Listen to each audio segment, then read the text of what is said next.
behind. I'm not saying he can't do it. He can do it, but not to the standard of William not to Saliba, the Saliba level. So I don't think we'll see that. But I think he can be world class at the positions I outlined, 100%. What do you make of Saliba's new deal? I mean, beyond the obvious, clearly we're happy, but it's a 4-year deal. Obviously, that takes him to his 26. That tells me personally, in the next 18 months, we're going to be revisiting this, which I personally think, away from being an Arsenal fan, his agent deserves his commission. That's the perfect thing you got to do for a 22-year-old guy that's now finally got clarity over his Arsenal future and is making inroads into the French side, and someone that clearly is admired by rival Premier League teams and the big clubs from abroad. Really, I think he's a very good defender. I think he's got the scope to be a great defender. I think there's many things he can improve, and I'm not going to lie, I'm happy about Saka and Martinelli, but I think Saliba's was the most important because he feels like the one that's always your half here, half not sort of thing. Yeah, it's good. I think. Look, obviously, you'd prefer a 5-6 year deal. You know, there's no all them Chelsea 8-year contracts, the death row contracts, all those contracts. So yeah, I think you'd prefer that, obviously. Yeah, this is just before we go back to Saliba. This is one of the things. So this is slightly old. This is from March, but you look at the midfield. Those are the guys who are post peak, and pretty much everyone in our attack is just about to enter their peak years. We've also added, for example, Timber, who would come in, sort of 22-ish, who would come in just behind his peak. This is sick, man. There's midfield, Rice would come in just before sort of his peak as well.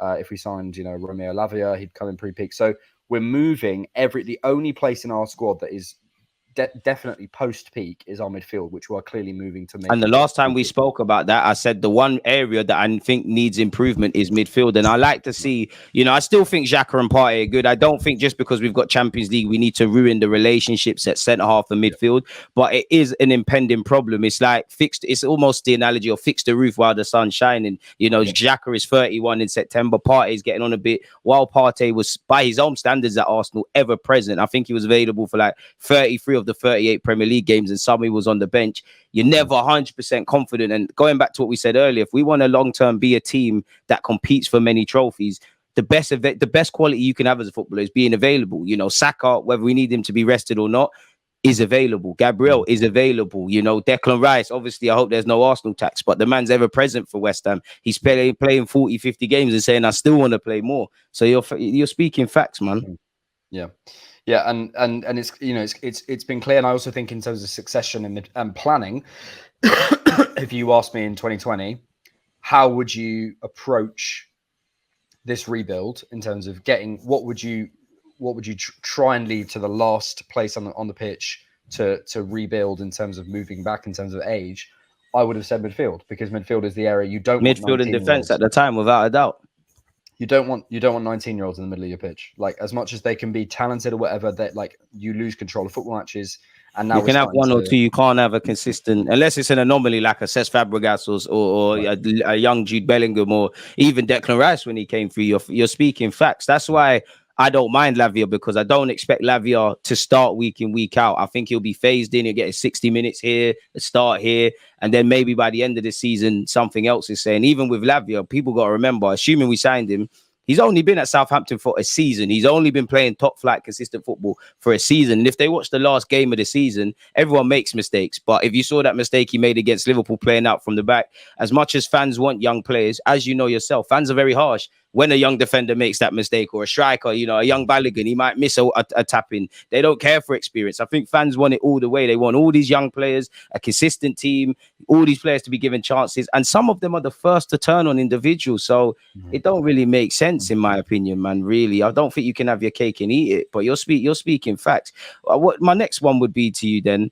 obviously, we've just assuming whether we sign other players or not, and outgoings is another thing. But just looking at Kai Havertz, Timber, and Declan Rice, do you believe that brings us closer to winning a Premier League title? Not what you think Arteta could do and things like that, what you can see in front of you. Because I find myself struggling with that question myself. I believe yes and no. I believe Declan Rice brings you to that. I believe Timber does, of what I can see with depth. Kai Havertz, I'm relying on Arteta there with the greatest of respect. And I can't really say that about a Champions League winner as much as I might. Yeah, I mean, Champions League is so much about, it's not luck, but you have to rely on the draw a bit more. Yeah, it's hard. By the way, your tabs are a disgrace. Just to say. I thought you would allow it, you know. I actually thought you'd leave it alone. I thought you'd leave it alone. I thought, boy, he hasn't mentioned DG's it. viewers, hit up the comments and tell him close some of those. Bro, tabs. it's every day. It's every day. I need this, man. I need them. This is how I live. Just let me live. I ain't killed no one, man. Brain function. Listen, Anyway. You think Arteta ain't got more tabs than me? Like with all this stuff. Like, come on, man. And Carlos Quaver and all of them guys. Come on, man. Carlos Quaver. Quaver. I can't even pronounce his name. I'm thinking of a footballer. Yeah, you had it. That's why you're here. You saved me. There you had it. I lost the ball in midfield. He swept up Saliba. There you have it. Carlos skips. Carlos Walkers. Yeah, I think this guy. Yeah, I don't know whether I don't know. I think what they can do is take us to I think they can give us 5, 6, 7 more points. I do believe that. That's fair. But so I think they can breach the 90-point total. But do I think City... We're starting to talk about winning leagues then, unless City do 100 points. But that's what I'm saying. It's like City. What did Liverpool do and didn't win the league? 96 points or something. Yeah, yeah. So City are like the Grinch, man. Yeah, we need Pep to go. We need Pep to go because I think it'll be open season when Pep goes. I still think City will be up there. It's just they've got the resources, the squad, and the mad genius of Pep Guardiola. That's just. But I think people know Pep's a GOAT, but they really sleep on it, and that's why I'm even more kind of upset with Arsenal last season because although I didn't expect to be in there, regardless of what I'm saying about Pep, it was in our hands. And people always say I'm a stickler for the finer arts and the finer points. That's because you have to be against Pep. You have to be. You know, there's no point crying if you don't win games. That's why, in my opinion, I genuinely believe games we've won, the warning signs have been there. That's why I'm not necessarily, what's the word? I can't even know the word, but I'm not necessarily shocked by what led to our demise against Liverpool and West Ham, for example, because games against Brighton, games against United, games against Leicester, actually, where it's been far gone conclusions, we haven't necessarily got clean sheets and we've let cheap goals happen or we've switched off for a moment. Don't get twisted. I would love it, but I don't expect 38 Premier League clean sheets. But until Arsenal are mentioned as one of the best teams in this league and in the world defensively, I kind of have to rein in a bit because to win a league, it is about your how the whole team defends, and it is about, to a degree, how good are you at your worst. And I think when we're good, we can take on the world. There's been times we've not been great and slugged it out. So as you were saying, the building blocks are starting to develop at the club, but that's in comparison to what Arsenal used to be and to what we are now. League title, as you know, it's a completely different ball game. Again, I wanted to ask you this as well. Obviously, what do you make for Smith Rowe next season? Because you know me, I'm the head of the Smith Rowe fan club. He's using he's using the Euros as a great platform for a pre-season. He's got himself a final. He's getting goals and assists. Obviously, you've mentioned it. You know, you've got Kai Havertz, you've got Odegaard there. Fabio Vieira is a bit of a forgotten man. Declan Rice is there. Partey's coming, just banding them all as midfielders. There's more players and less opportunities. What do you make for Smith Rowe, man? It's a tough one, I know. I think there is a cultural change coming at Arsenal, or there has to be, in the sense that I don't think you can hold these two beliefs simultaneously. One, we should be competing with Real Madrid and Bayern Munich and Man City in the Champions League semi-finals and the finals. We should be competing with those clubs, and also just give Fabio Vieira and Smith Rowe another couple of seasons. See what happens. Yeah, not everyone can. I mean, Smith Rowe can stay. You're my guy, but not everybody can go, and that's what I mean. In that, you know, let's be honest. Smith Rowe, Saka, even Joe Willock and Nketiah and Nelson, they all benefited because in previous regimes we was doing years and years of the wrong thing. So we found ourselves where these young players have a platform. Mm-hmm. It's very difficult for players coming in now because, as you kind of alluding to, we're bringing in Declan Rice, we're doing this, we're doing that. Like, I feel genuinely sorry for someone like young Charlie Patton. Though it's just the harsh reality of life. Really, you've got, you know, all of these players in front of you, all have been capped. Even someone like Lokonga, who I would play you ahead of, he's been signed for 20 million. He's been capped by Belgium. We're trying to move forward as a club. It's like City. You get a young Foden, Lewis, Cole Palmer. These guys come through, but not everybody can make it here, man. So I'm with you with the Smith Rowe and the two beliefs. Where are you at with Nelson's new deal then? Because he's another one. Like, you signed a new deal. Are you necessarily going to play? Yeah. You made 18 appearances last year. Well, you know, people sign new deals and move on within 6 months, don't they? You know, I think realistically, in terms of what we needed to do this summer, I still believe we'll go back in for something in the forward areas. I'm not sure quite what that is. Striker or winger then? Before you carry on with the Nelson point. I did a I'm going to plug myself. Yesterday, if you go on my You have Twitter, to plug yourself in this life, man. Ain't nobody else going to do it for you. Exactly. I did a I've just put it in our chat. I did a sales thing yesterday. Where Here comes Mr. Fredman Fredin again. Mr. Threadman. That's my new name. And basically, the reason I mention it is because I think there could be a lot of there's basically potentially between if we sold all these players. So let's just have a little look through. If we sold Maitland-Niles, Runarsson, Trusty, Suarez, Nketiah, Balogun, and we've sold Jack, obviously, Tierney, Marquinhos, Pepe, Tavares, Holding, Sandy. 20 million for Holding? I said between 10 and 20 because he's brother, homegrown. you know damn well we ain't getting no 20 million. You better change this graph immediately. He's homegrown. He's homegrown, my friend. Man, you ain't getting that for him. We ain't getting 45 for Partey. We'd be lucky to get 30. Tavares, I'm with you. That's the highest. Pepe, I'm with you. The lowest, I'm saying between the two. Yeah, no, I hear you. It comes down to how good Edu is at negotiating, but yeah, Balogun, I think you're bang on the money. You know, 30, 35, rising to 50. Cedric, do you know what it is with the Cedrics, the Runnersons, the Pepes? I think we'll take, like you said here, the lower end because I just think free up the wages really and truly. You're right. Still, I think it might be a case of with Pepe just ending his contract mutually. Even that ripping it up and things because as Edu said, it's killing the club. Very dramatic from our chairman, but or sporting director, better yet. But 140 grand a week. But basically, the point was if we got rid of all those players, which by the way we won't, but we've already done 2 with Maitland-Niles and Xhaka. If we got, say, 5 or 6 of those out the door, that is a great deal of money. That is a great deal of money. At which point, I believe we could go in for a possibly. You could have even added young Charlie Patton here for a couple of quid. Yeah, possibly. Oh, that's a good point. Yeah, I didn't think of him. Or like Brook Norton-Cuffy or other young players. Yeah, they'll get loan fees or sold permanently. What we've got 6 million for Marie now, obviously, because he's going over there. We got extra 2 million from Fulham because they stayed in the division with the Leno deal. I think you're bang on the money with the majority of this. Marquinhos is an interesting one. You know, I do think maybe the Marquinhoses, the Tavares, the Lokongas, they're the kind of ones that maybe you just go on loan essentially again. Eddie Nketiah is an interesting one as well.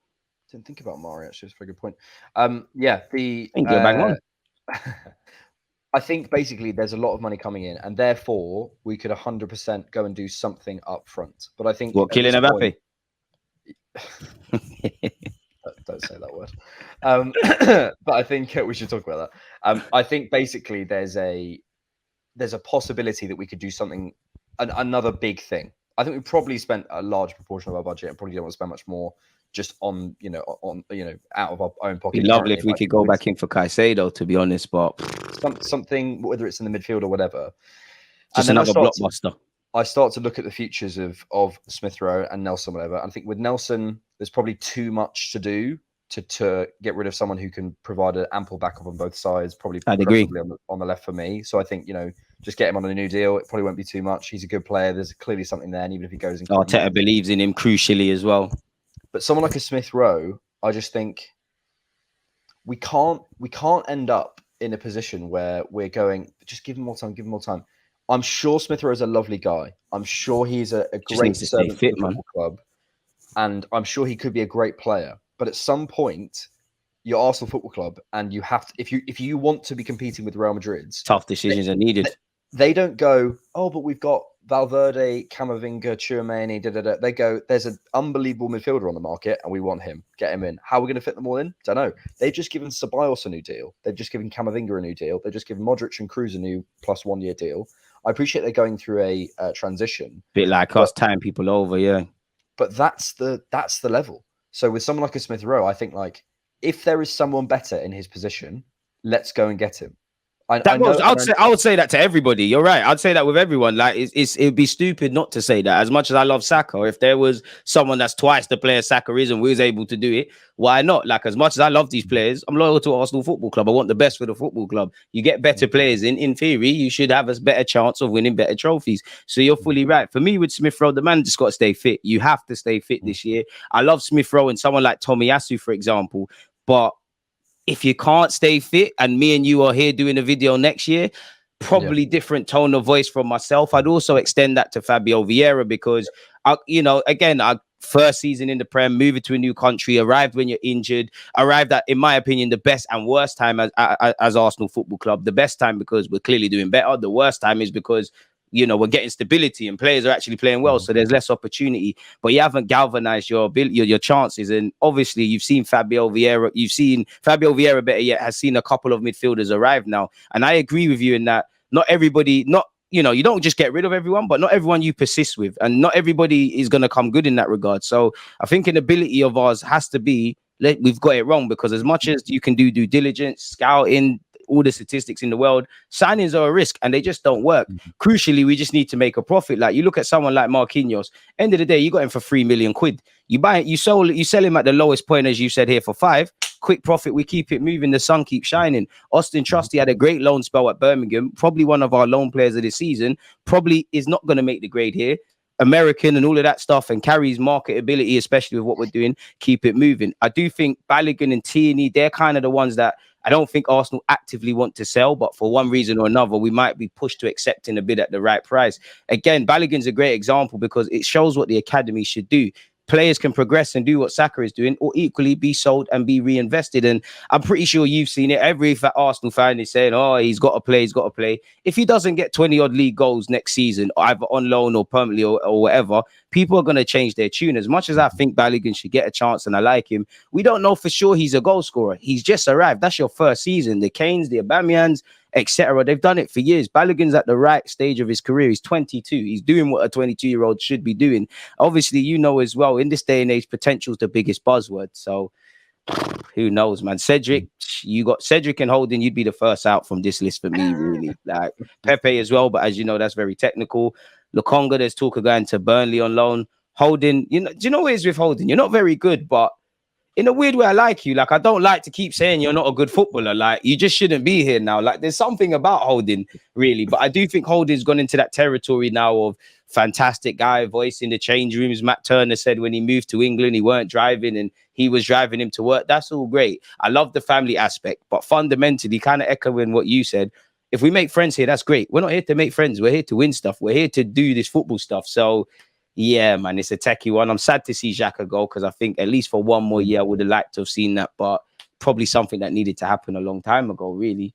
You're speaking Holding can go in the Gunnosaurus costume. Yeah, you could Gunnosaurus, go to all the secondary schools and give talks. If that's what you want to do, you can do all of that. That's great. You could do all of that. We need someone that could do that. All the skills challenges and all the YouTube content, that's right up your street, man. But football... myth. And even with Rob Holding, I think people are unfair to Holding. I think he was unfairly made a scapegoat. Evident limitations. Evidently, you're nowhere near Saliba. You kill our build-up play. We tried to drop the line deeper. He's in trouble. We tried to play a high line. He's in trouble. But I genuinely believe, he weren't as bad as a lot of us, myself included, thought.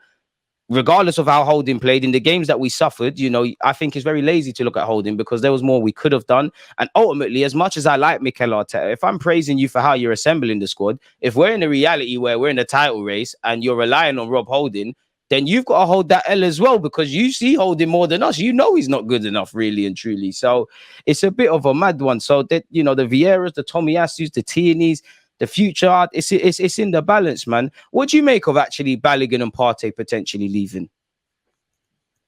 I think again, it's sort of what we've just been talking about. It's like with every single player, if we can get a better player, what do you think